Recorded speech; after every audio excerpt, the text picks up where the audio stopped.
You're listening to the Podcast Detroit Network. Visit www.podcastdetroit.com for more information.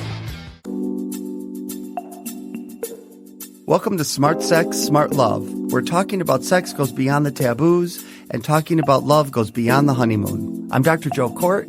Thanks for tuning in. Hello and welcome to Smart Sex, Smart Love. I hope you've been enjoying my shows and are following me on Instagram. I really appreciate all my listeners and followers, and I thank you for listening and tuning in every week. And if you're new to my show, thank you for joining us.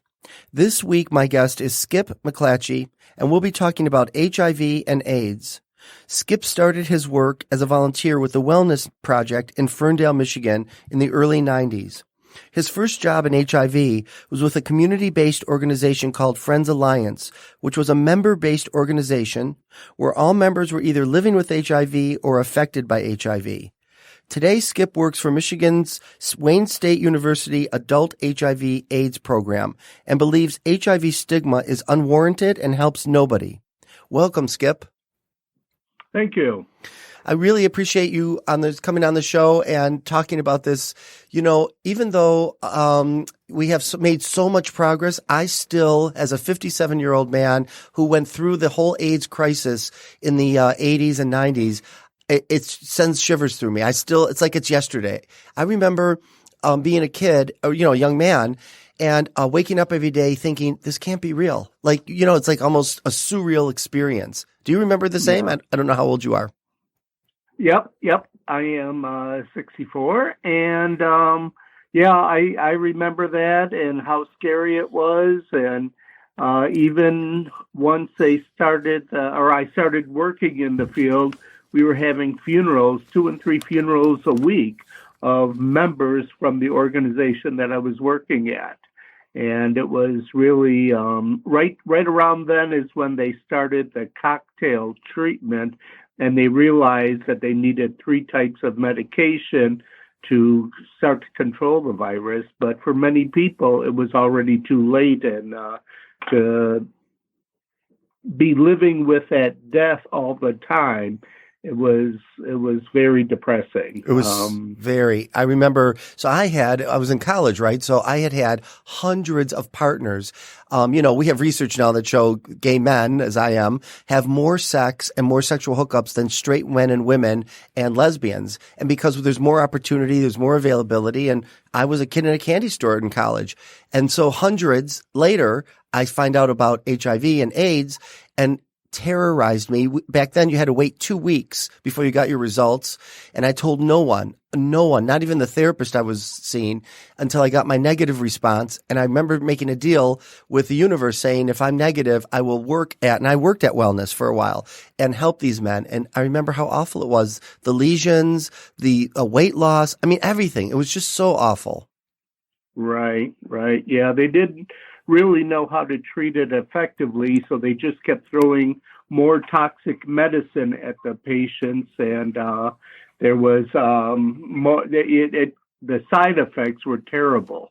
The AZT would cause wasting, and some people looked like skeletons walking. I know. I remember that too. And so then they have to get fillers and just so much. And wasn't it true too that they had to put it in a refrigerator and take it at a certain time? It was very. Well, yeah. Some of the medications needed to be refrigerated, and when they first started with the cocktail treatment, some people were taking 60, 70 pills a day on 4 different regimens. Some had to be on a full stomach, some had to be on an empty stomach, and just the management of the medication was a full-time job. Plus the side effects were horrendous. There were some of the protease inhibitors, when they came out, some people would have 20 bouts of diarrhea a day until their body got used to that medicine. The medicine was so strong.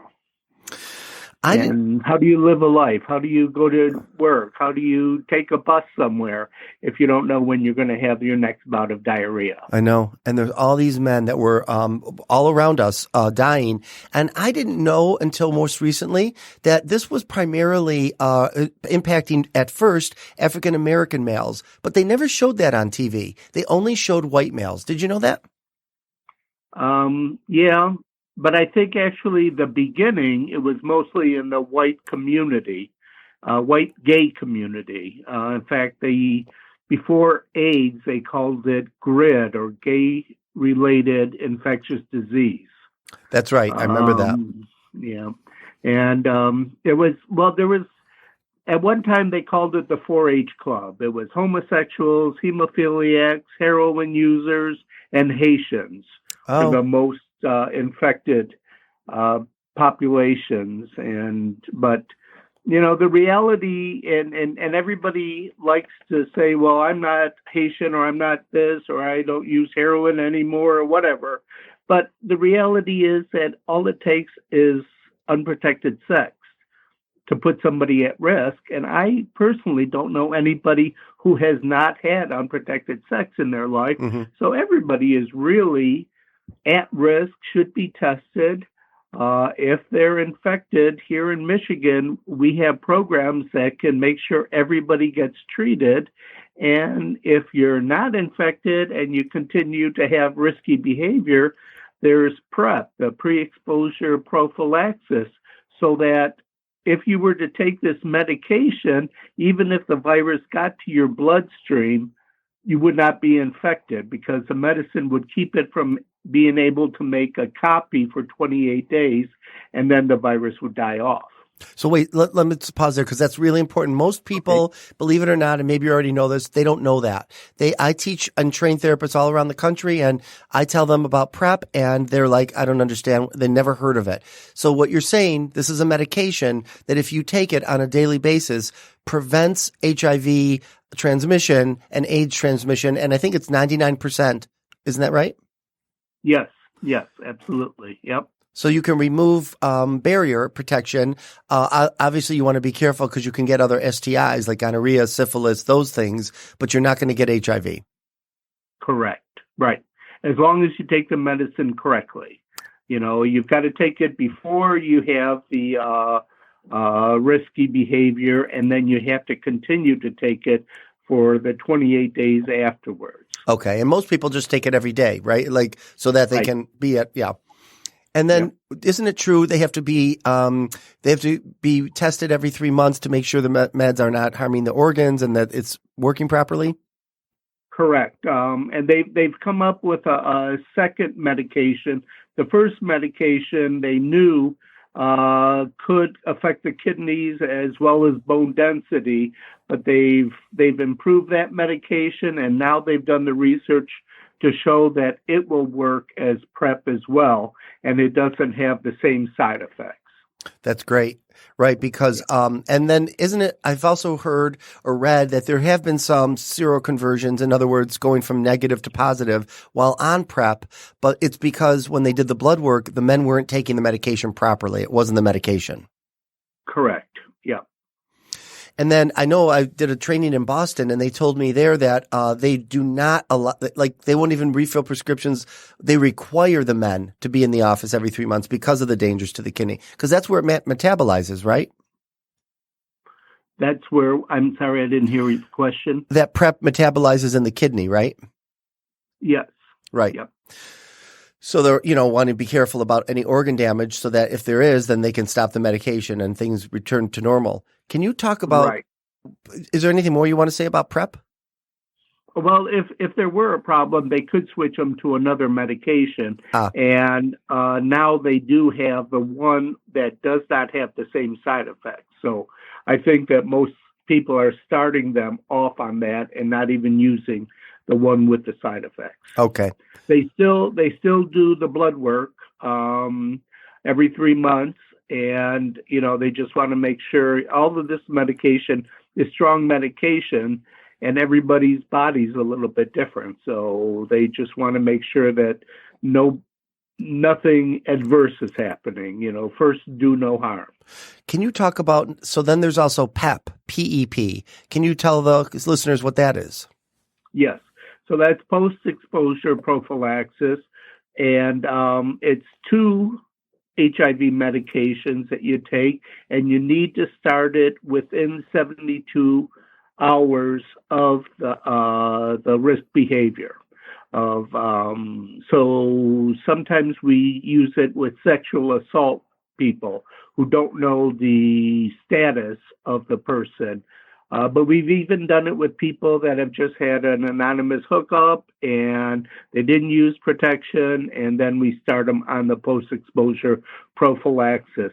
The sooner you start, the better chance of it working is. And if it goes beyond 72 hours, if the virus was in the bloodstream, it would have already had an opportunity to replicate. And once it starts replicating, the prophylaxis will not work. So the goal is to keep it from being able to make a copy. I don't know if everybody knows exactly what HIV is. It's a retrovirus, which means it's a cell that cannot make copies of itself. So in order to replicate, it has to find a host cell, and it injects its RNA into that host cell, and then that cell becomes a factory to make other HIV cells. And every HIV cell it makes, that cell will go find another host cell and turn that host cell into another HIV factory. So once that replication process starts, it can snowball very quickly. I so appreciate how you're laying this out so understandably, because I don't think people do understand. But I also want to go back to PEP for a minute because, people use alcohol, they use drugs, they may have a rape or non-consensual situation, or I've been having young guys, millennials in my office say to me, I think the guy last night tried to pause me. I don't know if you've heard this. And I'm like, at first I said, well, I thought I knew what it meant, but what does that mean? He took his condom off, he went back in and ejaculated inside of me non-consensually.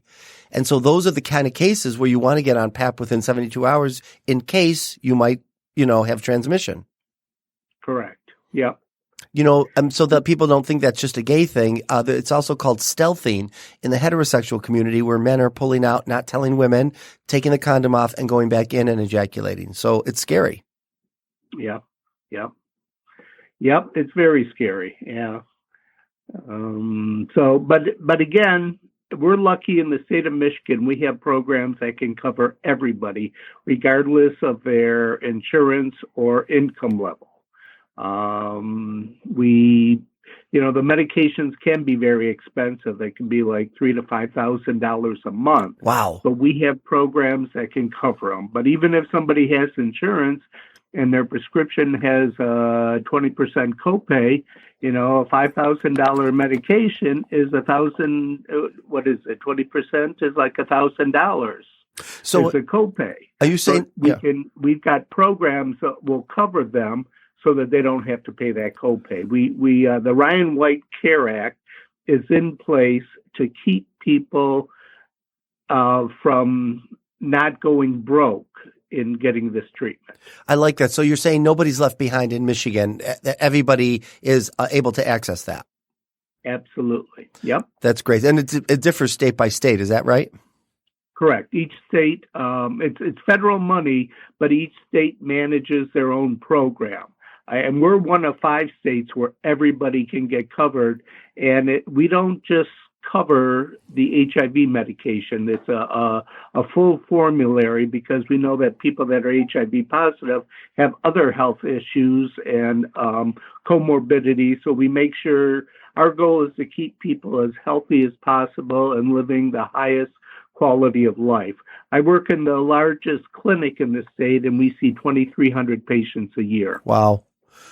So Can you talk about the change? Because I think for me, I do judge this, that I feel like we went from prevention to harm reduction, and we should have continued prevention.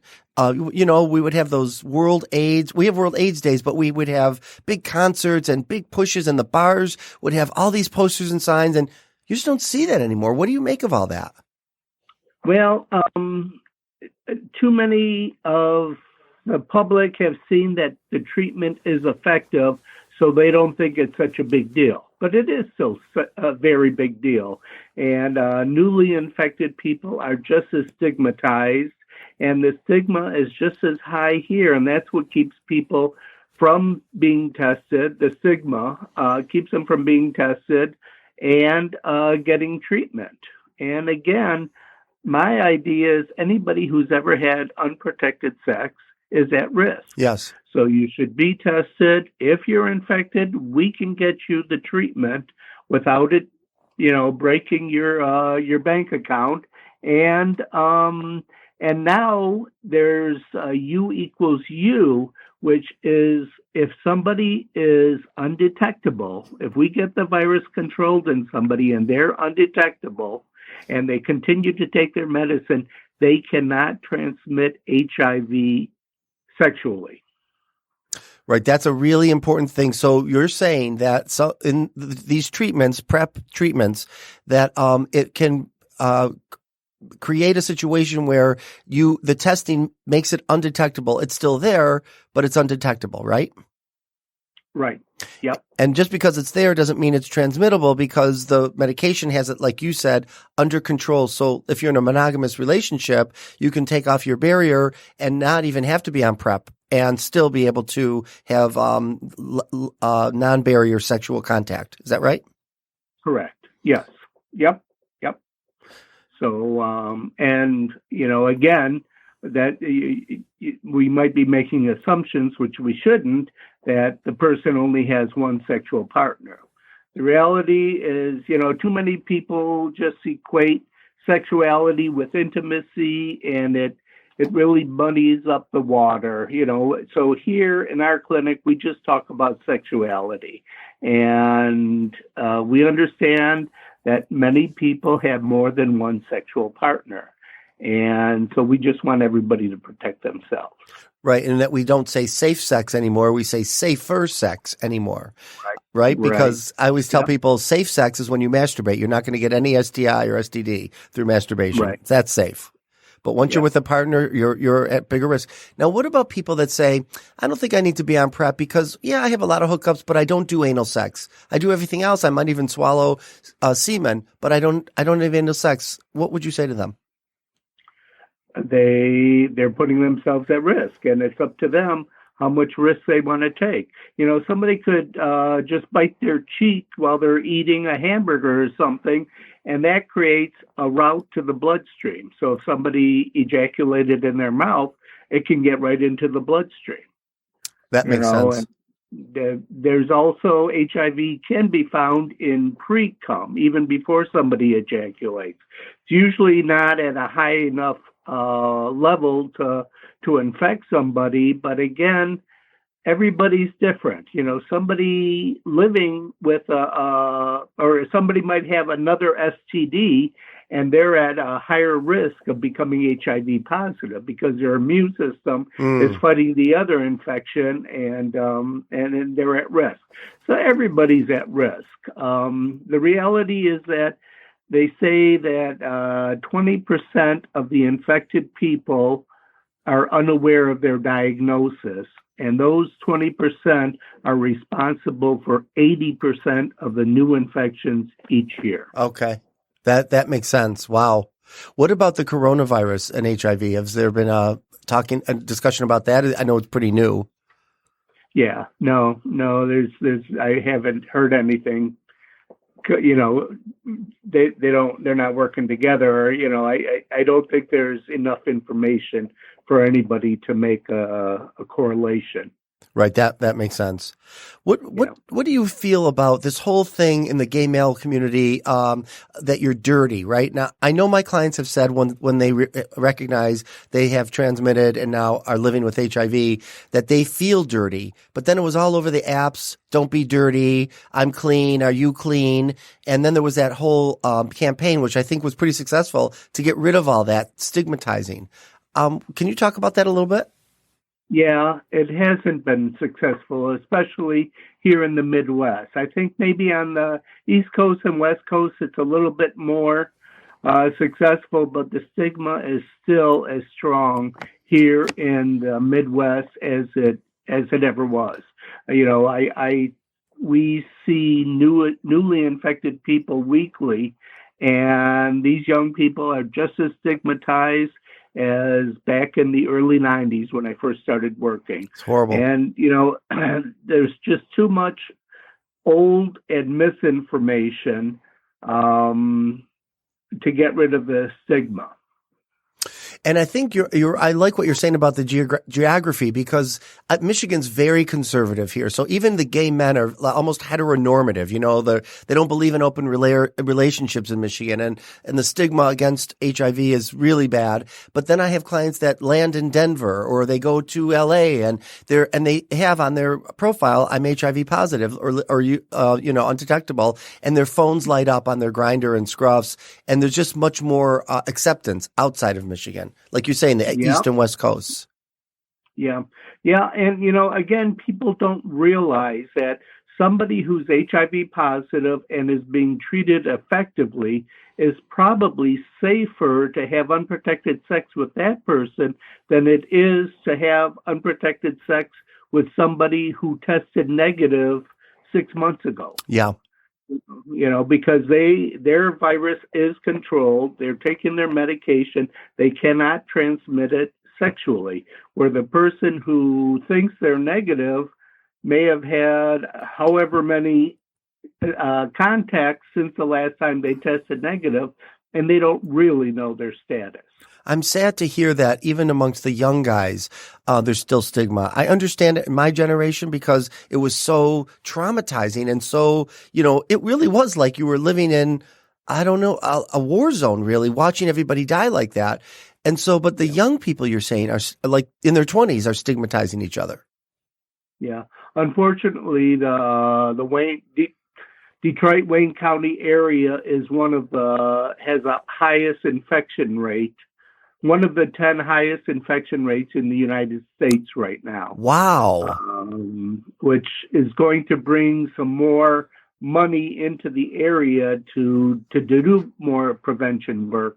But prevention, is funded at less than 10% of what the treatment is funded. Unfortunately, it's the old adage, pay me now or pay me later. They're not putting enough money behind prevention. Why do you think it's so high here? Unfortunately, it's young gay men of color is the highest group that are being infected. And, the young people, they think it's not a big deal to become HIV positive because right now the treatment really is much easier. You might only need to take one pill a day. Compared to when I started, people were taking 60 pills a day on 4 different regimens. The treatment has gotten much better. The medication is not as harsh. The side effects are not as bad, so that people can go on with their life. But the young people take that and they translate it into, well, it's not a big deal. I don't have to worry about it. I've even heard some young people say, well, it's a rite of passage for young gay men that you're going to become HIV positive. And once you become it, you don't have to worry about it anymore, which is very sad. It's like uninformed thinking. It's just a faulty thinking process. But young people think they're going to live forever, so they're not so worried about it. And, crazy. Once those hormones start raging and they learn what makes them happy, it's like they're off and running. Again, the stigma around gay men, it's like many of them only feel good about themselves when they're having sex with another man. And that's kind of leads to some of the the behavior that puts them in jeopardy. I don't think we can have this conversation without us addressing at least the bug chasers and gift givers. I just had a student of mine in her doctorate program do a research paper on this. Do you know a lot about it? Do you understand it? Yeah, I haven't heard of too much recently, but I know for a while, again, that rite of passage, people thought that once I become HIV positive, then I don't have to worry about it. So they would go to parties with known HIV positive people, and they would take, whatever their ecstasy or their kind of sexual enhancing drugs, and they would have sex with as many people as they can so that they would become HIV positive. So those were the bug chasers, and they called the people who were positive and having unprotected sex the gift givers. Why would somebody want to be infected? What have they told you? What do you know about that? Because then they don't have to worry about protecting themselves anymore. Okay. So they may have a little obsessive compulsive disorder or anxiety. So if they have it and they just take a pill, then they don't have to worry about it. Right. I've also, in her research, because I always thought of it, now this is anecdotal, but my experience was, is it a way of self-harm, like unresolved internalized homophobia? So it's like cutting, like putting your body purposely moving it toward death could be like a self-harm kind of a thing. Have you ever thought of that? I have. I haven't heard anybody say that. They say that it's a relief once you get the diagnosis. Yeah. I also know that some men will say, and this was in her paper, they feel disenfranchised from the gay community. So having living with HIV gives them a community. They feel like they have a brotherhood. Yeah. It was even in some of the homeless population. They realized that HIV services are highly funded. So there were homeless people that wanted to become HIV positive so they could get help with housing and food and clothing and things like this. And that was sad to hear that, but that's what was going on. When I worked at Friends Alliance, there was a soup kitchen in part of the building that we were working in. And so we would talk to some of the homeless people and some of the homeless HIV infected people. And that's what we were hearing was the talk. If you become HIV positive, you can get food, you can get clothing, they'll get you housing. Well, let me ask you this. As we wrap up, we started the podcast today with you saying HIV stigma is unwarranted and helps nobody. So where do we go from here? I